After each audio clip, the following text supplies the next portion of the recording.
Assalamualaikum warahmatullahi wabarakatuh.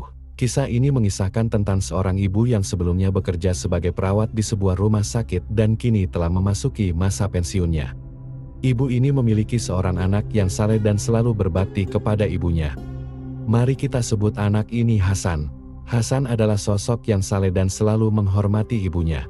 Tidak jarang ibunya mendoakan kesuksesan Hasan dalam mencari penghasilan yang layak. Akhirnya, atas kerja keras Hasan dan doa ibunya, Hasan berhasil meraih kekayaan. Suatu hari, Hasan berkeinginan untuk membawa ibunya pergi haji. Dia menyiapkan segala kebutuhan mereka mulai dari akomodasi dan segala hal yang diperlukan untuk mereka melaksanakan ibadah haji. Singkat cerita, pada suatu hari di musim haji, Hasan dan ibunya berangkat ke Mekah. Saat mereka sedang melakukan tawaf, Hasan berkata pada ibunya, "Ibu, lihatlah Ka'bah itu, sungguh indah, bukan?" Ibunya hanya diam, tidak menjawab. Hasan melihat ibunya sering mengusap kedua matanya, wajahnya terlihat menyipit, berusaha untuk melihat Ka'bah yang ada di depan mereka. Hasan berpikir mungkin ibunya tidak dapat melihat Ka'bah dengan jelas karena mereka berdua agak jauh dari Ka'bah. Maka, Hasan membawa ibunya sedikit masuk ke dalam kerumunan orang yang sedang melakukan tawaf, agar ibunya bisa melihat dengan jelas keindahan Ka'bah. Setelah mereka berdua berada di jarak yang lebih dekat, Hasan kembali berkata pada ibunya, "Lihatlah, Bu, betapa indahnya Ka'bah ini." Namun, ibunya tetap diam, bahkan terus mengusap kedua matanya. Meskipun sebelumnya tidak ada masalah kesehatan pada mata ibunya. Mungkin karena usia yang sudah lanjut, penglihatan ibunya sudah agak buram. Namun, ternyata ibunya sama sekali tidak bisa melihat Ka'bah. Padahal, selama ini penglihatannya baik-baik saja. Tetapi yang terlihat di hadapannya adalah kegelapan. Ibunya terus mengusap matanya, tetapi hanya kegelapan yang terlihat, dan Ka'bah tetap tidak dapat dilihatnya. Anehnya, begitu mereka menjauh dari Masjidil Haram, mata ibunya kembali normal seketika. Namun, begitu kembali masuk ke dalam Masjidil Haram, kedua matanya kembali gelap tidak dapat melihat. Saudara-saudaraku yang dihormati Allah, akhirnya mereka menyelesaikan ibadah haji dan kembali ke negara asal mereka. Hasan berencana untuk mengajak ibunya kembali ke Mekah tahun depan. Dia berpikir, mungkin keberuntungan belum berpihak kepadanya tahun ini. Singkat cerita, setahun berikutnya, Hasan dan ibunya berangkat lagi ke Mekah. Namun, teman-teman, hasilnya sama. Ketika itu, ibunya tetap tidak dapat melihat Ka'bah, sama seperti tahun sebelumnya. Matanya tiba-tiba menjadi gelap dan Ka'bah tidak dapat terlihat, meskipun mereka saling berhadapan. Namun, Hasan tidak menyerah. Pada tahun berikutnya, Hasan membawa ibunya kembali ke Tanah Suci untuk melaksanakan ibadah haji. Tetapi, anehnya, ibunya masih tidak dapat melihat Ka'bah. Setiap berada di Masjidil Haram, yang terlihat olehnya hanyalah kegelapan. Demikianlah keanehan yang terjadi pada ibunya Hasan, sehingga peristiwa ini terulang hingga 7 kali. Saudara-saudara yang saya cintai, Hasan tidak dapat memahami apa yang terjadi pada ibunya sampai dia tidak dapat melihat Ka'bah sama sekali, padahal penglihatannya normal ketika jauh dari Ka'bah. Bahkan ketika berada di negeri asalnya selama setahun, penglihatannya tidak pernah menggelap.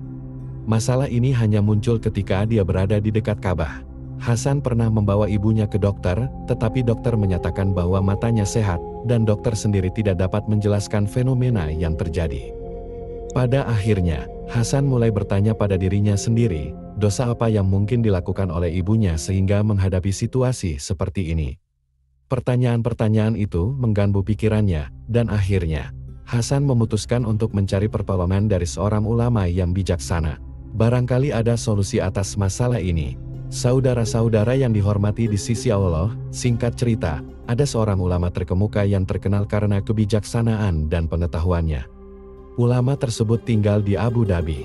Tanpa menunggu lama, Hasan memutuskan untuk pergi sendirian ke Abu Dhabi guna bertemu dengan ulama terkenal itu. Ketika Hasan akhirnya bertemu dengan ulama tersebut, ia menceritakan masalah yang sedang dihadapi oleh ibunya. Ulama itu agak kebingungan, dan mengatakan bahwa masalah ini mungkin terkait dengan masa lalu ibunya. Kemudian, ulama itu menyarankan agar ibunya Hasan meneleponnya ketika sudah kembali ke negaranya.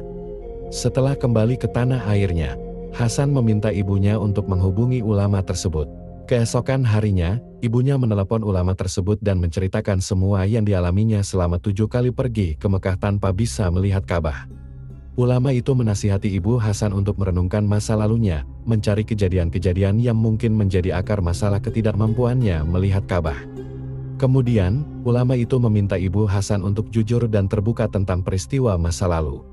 Anda harus berbicara jujur kepada saya, karena ini bukanlah masalah sepele, kata ulama tersebut. Ibu Hasan terdiam sejenak, kemudian meminta waktu untuk mengenang kembali masa lalunya. Setelah 2 minggu, Ibu Hasan menelepon ulama itu kembali.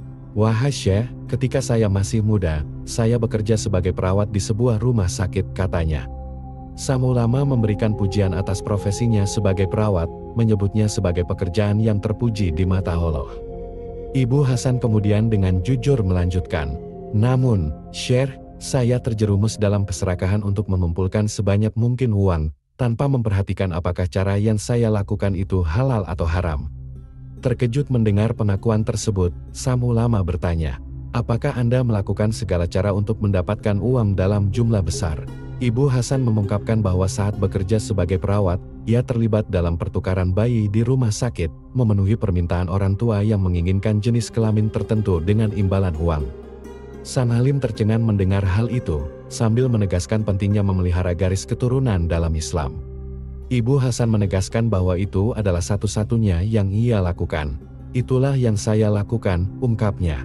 Sang ulama dengan tegas menegur tindakan tersebut sebagai dosa besar yang telah merusak banyak keluarga.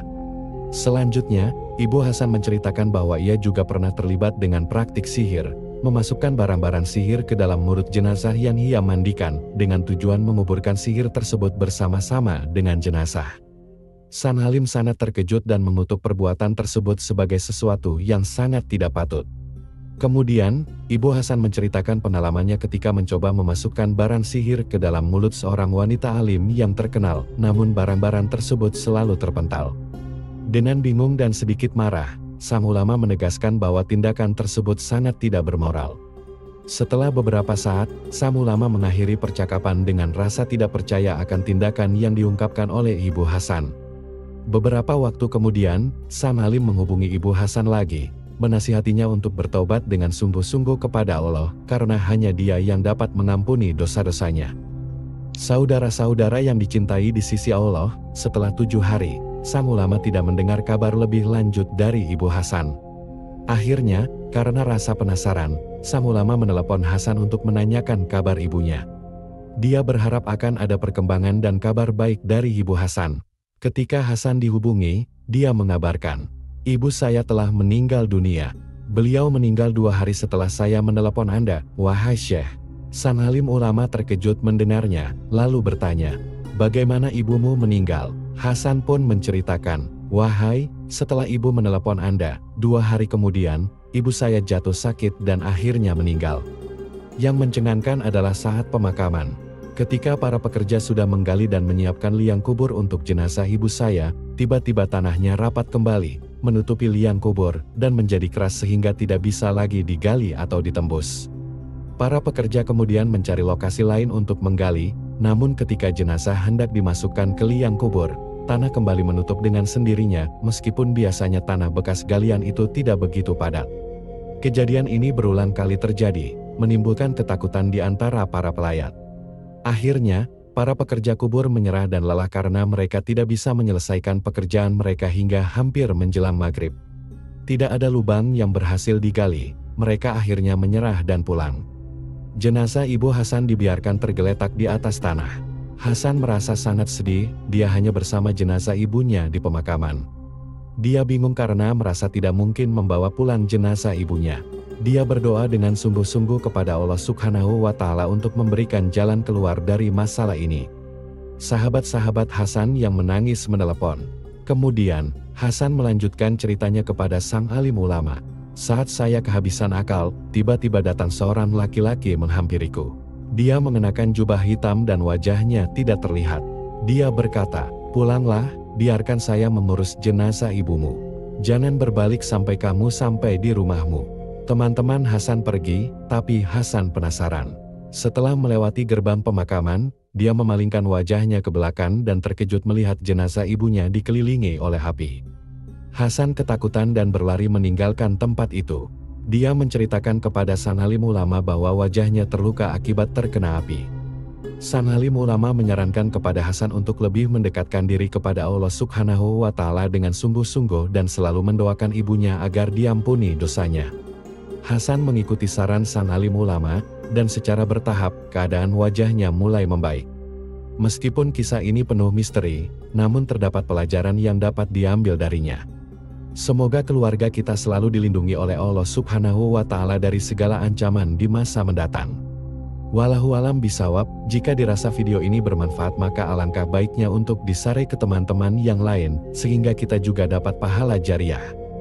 Demikian pembahasan kali ini, semoga bisa bermanfaat untuk kita semua, amin ya rabbal alamin. Jika kamu memiliki pendapat terkait pembahasan kali ini, tulis pendapat kamu di kolom komentar di bawah ya. Terima kasih telah menonton video ini. Jika kamu menyukai konten ini, jangan lupa untuk like, share, dan subscribe ya. Terima kasih dan sampai jumpa dalam video berikutnya.